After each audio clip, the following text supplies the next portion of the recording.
mais ou menos a altura da minha testa. Bom dia! Está no ar o programa Dicas da Veveta. Aqui você vai saber tudo sobre o mundo pet. E hoje está chegando o verão e nada melhor do que a gente conversar sobre parasitas externos, não é mesmo? Pulga e carrapato é o tema de hoje do nosso programa. E eu tenho a satisfação de entrevistar o professor Celso. Ele foi meu professor, né? E ele é hoje um médico responsável por 3 hospitais escola. Então, Celso Martins Pinto, muito prazer e obrigada por estar aqui, professor. Eu que agradeço a oportunidade para a gente poder conversar sobre temas tão importantes, né? E fazer essa informação chegar a um maior número possível de pessoas. Obrigada. E a gente vai ter o professor Celso em outros momentos também, falando sobre animais silvestres, que hoje é uma das causas que ele acredita, que ele luta, né, sobre o tráfico de animais silvestres, mas a gente vai ter a oportunidade de falar sobre isso em outros momentos, né? E o empresário Adalberto Balhardi, ele é um exímio conhecedor sobre o combate de pragas nas residências e nas empresas. E como ele tem um trabalho específico para pulgas e carrapatos, nada melhor que ter o Adalberto aqui conosco falando sobre esse tema. Seja bem-vindo, Adalberto. Muito obrigado, agradeço e estamos à disposição do que for possível. Então tá jóia. Professor, verão tá chegando, a gente sabe que aumenta muito o número de pulgas e carrapatos nas residências e nas ruas. Isso mesmo acontece? E se acontece, o porquê que isso acontece? Então, agora com a chegada da primavera e em seguida o verão, a temperatura vai aumentando, a chuva volta, né? E tudo que inseto e ácaro precisa para reproduzir, para se multiplicar, em qualquer ambiente é umidade e temperatura adequada, né? Associado a isso, uma sombra, um abrigo, é tudo que eles precisam para se proliferar. Então, essa época do ano é a mais propícia, né, para isso. Eu gostaria muito que o senhor falasse sobre o ciclo da pulga e do carrapato. São mais ou menos similares, professor? O senhor podia mais ou menos brevemente falar como que funciona? Então, a pulga, o grande problema é que os adultos que a gente vê nos animais, no cão, no gato, até mesmo nas pessoas, representam uma pequena parcela da população desses insetos que vão estar no ambiente, cerca de 5%, segundo a literatura. Talvez até menos, né? Então, esses adultos, eles copulam, eles produzem ovinhos, esses ovinhos caem no chão, que a pulga não desce para fazer essa ovipostura, né? Botar, entre aspas, seus ovinhos. E esses ovinhos caem no chão, eles são muito resistentes, são microscópicos, né? São branquinhos, mal dá para ver, e eles viram um elemento inerte, se misturam à poeira e caem no meio de frestas, no vão de taco, no meio de um carpete, de um tapete que as pessoas usam para, normalmente, como cama ou substrato para o animal dormir. Desse ovinho sai uma larva. Essa larvinha, ela se alimenta de matéria orgânica que está no ambiente. Um dos alimentos importantes para ela são as próprias fezes das pulgas adultas. Olha só. Né, que são ricamente nutritivas, especialmente em proteínas. Né? E aí essas larvas dão origem a uma pupa, né, como se fosse um casulo. Dentro desse casulo, que é altamente resistente também, se forma a pupa, que sofre metamorfose. Depois de algumas semanas, esse casulo ele abre, né? A pulga tem condições de fazer essa abertura com uma partezinha do seu corpo, né? E sai pulando uma pulga adulta. Esse ciclo, e aí ela vai rapidamente procurar um hospedeiro, né? Sai do casulo faminta, procurando um hospedeiro para fazer hematofagia, para sugar sangue. Esse ciclo é bem diferente do ciclo do carrapato. Mas esse ciclo acontece ele todo no ambiente, né, professor? Sim, de ovo até o surgimento do adulto no ambiente. A pulga que a gente vê no cão e no gato é a minoria da população, né, são só os adultos. E o carrapato, professor? Carrapato, que a gente vê também no cão e no gato, é o macho e a fêmea. São os adultos também. O macho bem menor do que a fêmea. Aquele carrapato enorme, cheio de sangue, é a fêmea, que fica engurgitada, esse é o termo. né? Ela suga sangue, se enche de sangue para utilizar esse sangue como proteína, matéria-prima para produzir ovinhos. Só que na hora de produzir os ovinhos, ela se desprende e se solta e vai colocar os seus ovinhos, dependendo da espécie do carrapato, em frestas também, em buraquinhos da parede, né, ou na vegetação, depende da espécie do carrapato. O carrapato vermelho dos cães, chamado Rhipicephalus sanguineus, ele tem um comportamento totalmente diferente do amblioma, a principal espécie é o amblioma cajanense, que é o carrapato chamado carrapato do cavalo, mas que também infesta o cachorro. O do cavalo, ele depende de vegetação. O Rhipicephalus, o carrapato vermelho dos cães, não. Ele depende de um abrigo, de frestas, de esconderijo, na própria residência da pessoa. Esse carrapato, ele é aquele que você vê subindo pela parede, indo atrás do hospedeiro. É o carrapato vermelho. O carrapato do cavalo, não. Ele é mais importante na zona rural. Porque o animal só adquire se ele for caminhar no capim, na grama, ter contato, né? Que, por sinal, é um dos vetores aí da febre maculosa, que é uma doença que está bastante, é uma zoonose emergente que assumiu uma relevância maior aí nos últimos tempos. Eu, como colega, professor, que eu escuto muito das pessoas assim, mas a minha casa é super limpa. As pessoas acham que quando os animais estão infestados de pulga e carrapato, é que a gente está dizendo que eles são os porcos, que a casa é suja. Na verdade, não tem relação isso, né, professor? É uma reação. Não, mas assim, a minha casa é limpa, eu limpo, eu passo aspirador, e a gente está falando, mas não é isso, porque esses bichinhos eles estão nessas frestas, né? Sim, mas tem alguma coisa no manejo ambiental e no manejo do animal que está falhando. Às vezes é um detalhe, não é falta de higiene, é uma falha no manejo, alguma coisa está sendo esquecida, né? Por quê? Tanto no carrapato quanto na pulga, de maneiras diferentes, né, respeitados aí os seus ciclos biológicos, há uma troca do animal com o ambiente, do ambiente com o animal. E a gente tem que interromper esse ciclo nos dois momentos, pelas duas vias. Tanto com prevenção do animal, como com prevenção do ambiente. Sim. A prevenção no ambiente chega a ser mais trabalhosa.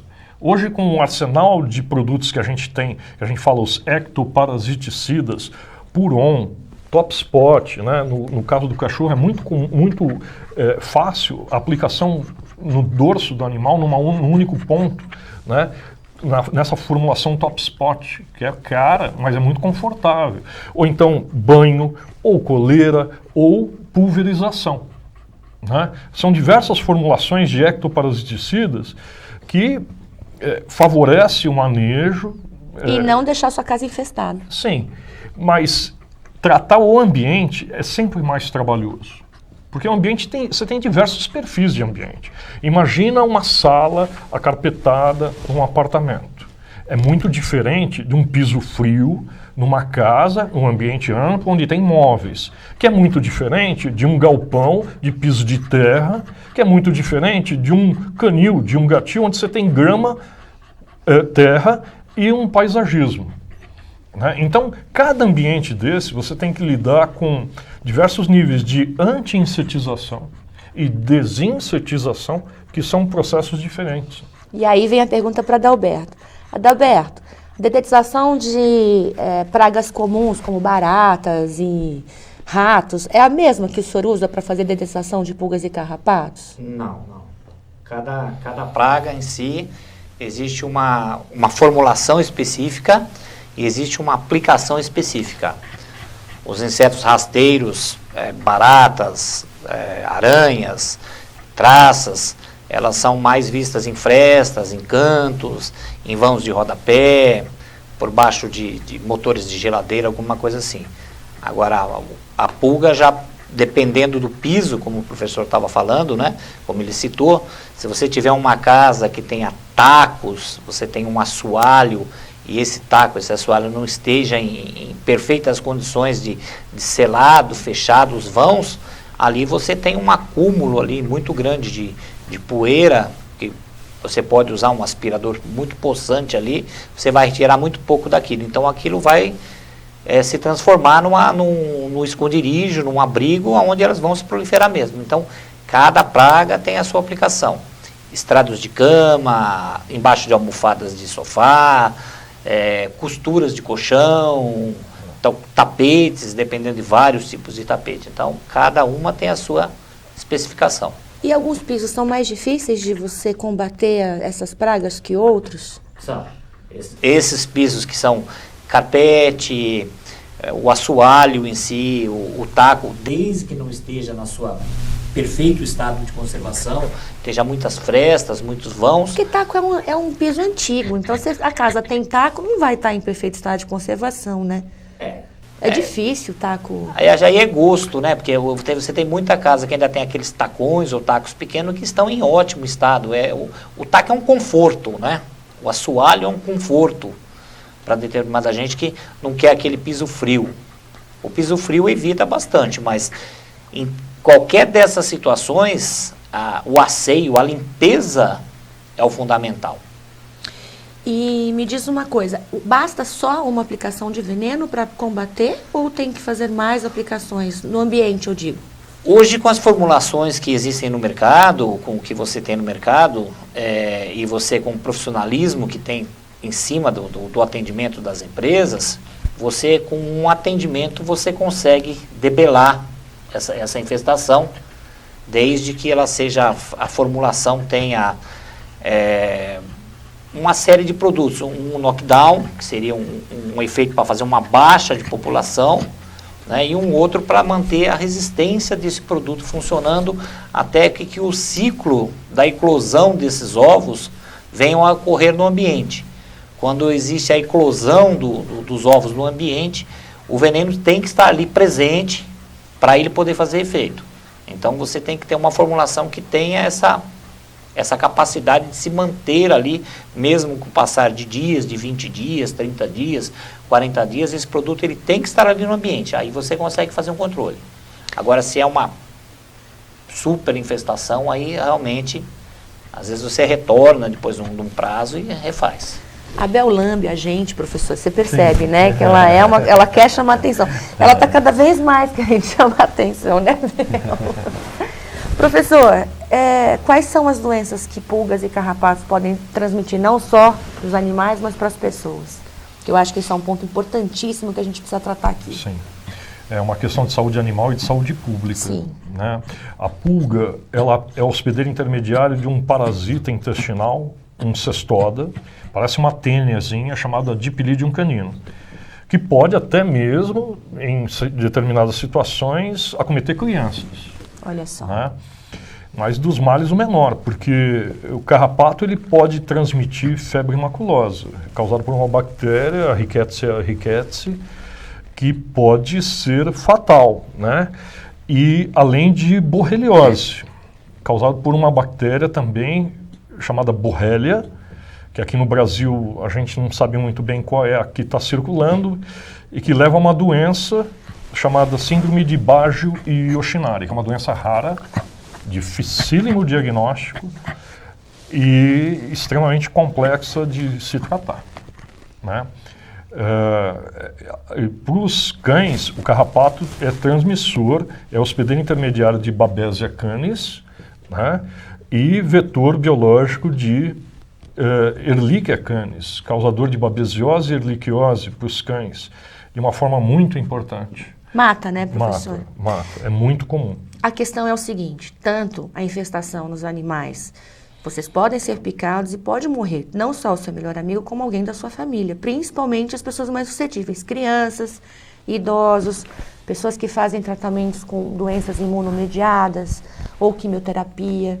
Porque muitas vezes, professor, eu vejo assim, eu saí o verme do meu animal e ele está infestado de pulga. O tutor, ele fica preocupado em tratar a verminose, mas eu sempre digo, não adianta nós tratarmos a verminose sem tratarmos o ambiente e tratarmos a questão da pulga que o animal está, porque ele vai se reinfestar. Sim. Né? Então não é assim, eu vou sair e comprar um remédio antipulga que vai resolver o problema. Não vai. Ele vai resolver 5% do seu problema. Está tratando uma via do ciclo. Porque os outros 95% que está no ambiente, se você não dedetizar com produtos específicos, não vai resolver seu problema. E aí continua a infestação de pulgas e carrapatos, continua a questão da verminose e continua colocando todos na casa em risco de doença. Estou errada, professor? É isso mesmo. E isso que é o mais importante da gente falar, né? Celso, me diz uma outra coisa. Existem pessoas que gostam de fazer vermífugos nos animais a cada 3 meses, sem fazer exames de fezes, sem verificar qual é o tipo de verminose que o animal tem. O que o senhor acha sobre isso? Sobre vermifugar sem ter um exame de fezes em mãos? Então, que assim, o tratamento antihelmíntico, vamos chamar de vermifugação, existem 4 momentos para a gente se preocupar. Os livros, a literatura não trata desse assunto tão claramente, né? Mas de forma bem objetiva. Você tem que se preocupar com a cadela prenhe, nos 2/3 da gestação, né? No 40º dia de gestação, tratar esse animal. A ninhada tem que ser tratada, é o tratamento dos neonatos, é a neonatologia, com 1 semana de idade. E enquanto estiverem mamando, a gente vai falar agora em tratamento pediátrico, a cada 14, 15 dias. Desmamou, eu faço um último tratamento depois de 2 semanas. Encerrei o tratamento pediátrico. Agora vamos entrar no tratamento do adulto. O tratamento do adulto, eu tenho que me preocupar de 3 a 6 meses, dependendo do manejo. Eu costumo colocar para os meus alunos 3 exemplos bem clássicos dessa situação. Você tem o Yorkshire criado no apartamento e só desce até o jardim do prédio e volta. O risco de exposição, o risco de contaminação desse animal é muito pequeno. Né? Eu tenho o labrador do sítio, que também come ração premium, é vacinado vermifugado, mas ele briga com o cachorro do vizinho, ele corre atrás do caminhão de gás, ele entra no lago, ele rola na terra. O risco de contaminação dele é outro. E no extremo dessa situação está aquela cadelinha que mora no abrigo de animais, que comeu lixo a vida inteira, nunca comeu ração, nunca viu uma vacina, um vermífugo, nenhum tratamento. É uma heroína da resistência. Né? Então, assim, é óbvio que eu não tenho como me preocupar com os 3 perfis da mesma forma nesse tratamento adulto. Tá? Então, certamente, essa cadelinha, a hora que eu tiver acesso ao tratamento dela, eu preciso fazer um exame cóprio-parasitológico, um exame de fezes, para ver o perfil dela, o que ela tem, tratar e depois de 1 semana do tratamento, ver se o tratamento funcionou. Né? O Yorkshire do apartamento, no outro extremo dessa situação, eu vou me preocupar a cada 6 meses. Né? Fazendo o exame de fezes, depois de 1 semana do tratamento, para ver se tem algum resquício de verminose. Professor, todos os vermífugos pegam todos Não. os... Isso é puro marketing da indústria farmacêutica. Né? Não existe nenhum princípio que seja milagroso, que acomete ou que abrange, que é capaz de resolver todos os vermes. Qualquer princípio químico, ele vai atacar mais um verme do que o outro e assim mesmo a gente não tem domínio, conhecimento total sobre o mecanismo de resistência dos parasitas. Né? Por exemplo, sabe-se que em cavalo, em caprinos, né, outros animais, o processo de resistência já existe. Em cães e gatos, os estudos são muito inconclusivos. Mas a gente tem que fazer o quê? Tratar com o antihelmíntico, que nem sempre o mais caro é o melhor, nem sempre. Né? Ele pode ser confortável para o tutor, para o proprietário do animal, para ele dar para administrar. Mas nem sempre ele é o melhor em termos de efetividade. Né? Então, o ideal, de qualquer forma, é tratar e depois de 1 semana fazer um exame cóprio-parasitológico para ver se o tratamento funcionou. Isso então, é o mínimo. queridos, é assim. Faz exame de fezes, verifica se tem verme, vai com o médico veterinário, especifica qual é o tratamento que vai ser preconizado, quantos dias de tratamento e depois de 1 semana do tratamento realiza um novo exame de fezes para verificar se está tudo ok. Esse é o correto. Essas coisas de vender remédio, vocês acharem que está comprando um vermífugo numa loja e fazerem a automedicação nos seus animais, vocês podem estar medicando errado, podem estar dando resistência ao medicamento e não resolvendo o problema do seu animalzinho. Tá bom? Fica a dica. Adalberto, esses remédios que são vendidos para a gente fazer aplicação em casa, para matar pulgas e carrapatos, qual que é o risco de contaminar os animais, de intoxicar os animais e os moradores da casa? O risco que você corre é grande, porque todo produto químico, toda a base do produto químico tem que ser aplicado por um profissional qualificado para poder fazer isso. Porque existe, antes de você fazer um trabalho numa residência, você tem todo um questionário a respeito de pessoas, problemas respiratórios, o animal, idade do animal, tudo mais. E independente de qualquer coisa, a empresa pede o afastamento do animal do local, porque a gente está falando em detetização contra pulga, contra carrapatos, mas o mesmo produto que pega pulgas e carrapatos, pega baratas, pega aranhas, pega lagartixas, e você não sabe a reação desse animal dentro de um ambiente com um inseto ali se debatendo ali por causa do inseticida, se o animal vai brincar, se o animal vai ingerir aquilo, ou se ele vai ignorar. E hoje você compra um produto no mercado, a potência desse produto ela é diminuída por ser um produto comercial. Então a pessoa vai aplicar aquilo e falar, não tem cheiro, não tem problema nenhum, vou ficar no ambiente. Existe a presença do produto, sim. E isso pode vir a intoxicar. Você às vezes não sabe qual o grau de resistência que você tem, o grau de alergia que você pode ter nisso. Eu particularmente já vi o Adalberto trabalhando. Ele vira colchão, ele vira tapete, a casa fica de pé do avesso. Vocês não estão entendendo.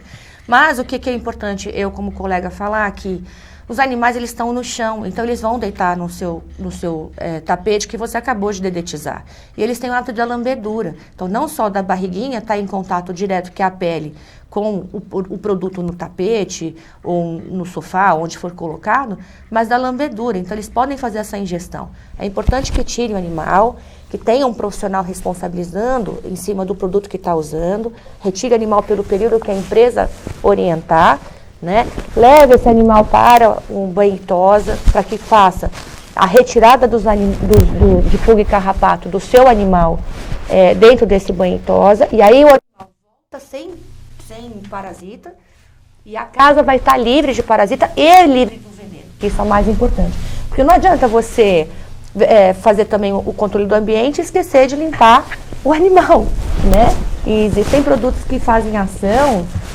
15 minutos depois da aplicação no animal. E aí a gente já pode, então, ter o ambiente livre do bicho, né, do parasita e o animal.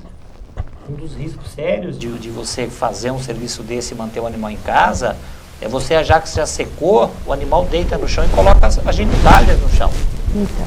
O cachorro, a fêmea, também vão encostar ali. Ali você está fazendo um ataque direto na mucosa ali. Então, evita. Fala, eu não tenho pulga nem carrapato, acho que é isso coisa. que ela está querendo contar, né, dona Bel? Eu não tenho. Professor, aqueles pontinhos pretos que a gente vê na pulga, no animal, os pontinhos pretos no pelo do animal, proveniente da pulga, é cocô de pulga ou é ovo de pulga? As fezes da pulga são aquele material, aquele esfarelado escuro. Então é pretinho, então é cocô de pulga. Então, sim, mas para você ter certeza, basta você pegar um algodão com água da torneira, um algodão encharcado, recolher esse material. Se for fezes das pulgas, volta a uma coloração de sangue. Isso tem até um nome, é um diagnóstico de puliciose, que é infestação por pulga, chamado teste de Mackenzie. Entendi. É uma forma de você fazer diagnóstico. Será que é cocô de pulga? Basta passar um algodão molhado, se voltar a aparecer sangue, era fezes de pulga. Fica em estado líquido quase, praticamente, de novo. Como? Ela vai se dissolver, sim, então por isso que vai ficar assim avermelhado. E aquela história de você tirar a pulga do animal, o carrapato, e espremer? O que acontece? A gente joga bichinho no ambiente ou a gente... Porque a pessoa adora tirar o bichinho e espremer. Sim. É vantagem? Como que vocês recomendam isso? Isso não é recomendável por causa possivelmente, de alguma bactéria que tenha especialmente no carrapato, ela se espalhar naquele ambiente, especialmente se tiver contato com a pessoa. Né? Mas não vai facilitar a reprodução do animal, muito pelo contrário, vai matar ele. É que assim, você pegar um por um e ficar espremendo, isso não é medida de controle, né? Isso é medida de, sei lá, de diversão, de alguma coisa assim. Mas sanitariamente não é nada indicado, porque são animais que podem ter alguma contaminação, especialmente carrapato, e oferecer algum risco. Gente, porque vocês vão ter contato com o sangue. E aí, em contato, às vezes a gente tem feridinha nos dedos. Vocês podem também estar se contaminando. Diga, Adalberto. A retirada, como você falou, a retirada tanto da pulga como do carrapato, o professor aqui deve saber até melhor o nome do aparelho. O carrapato, quando ele fixa no animal, quando ele chega no animal, ele entra na pele, ele abre. Probóscide, chama isso, né, professor?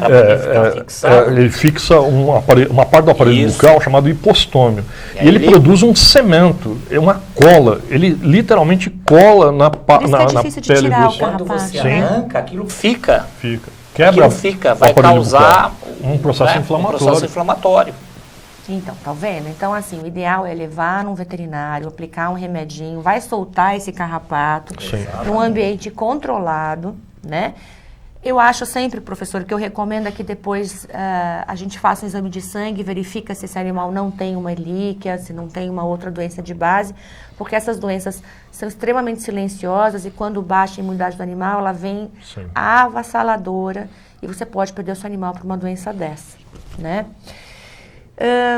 Que mais? Alguma outra consideração que você queria fazer, Adalberto, em relação à dedetização? Que a gente passe a ter essa consciência de que a pulga, o carrapato, a praga em si, ela não está no animal.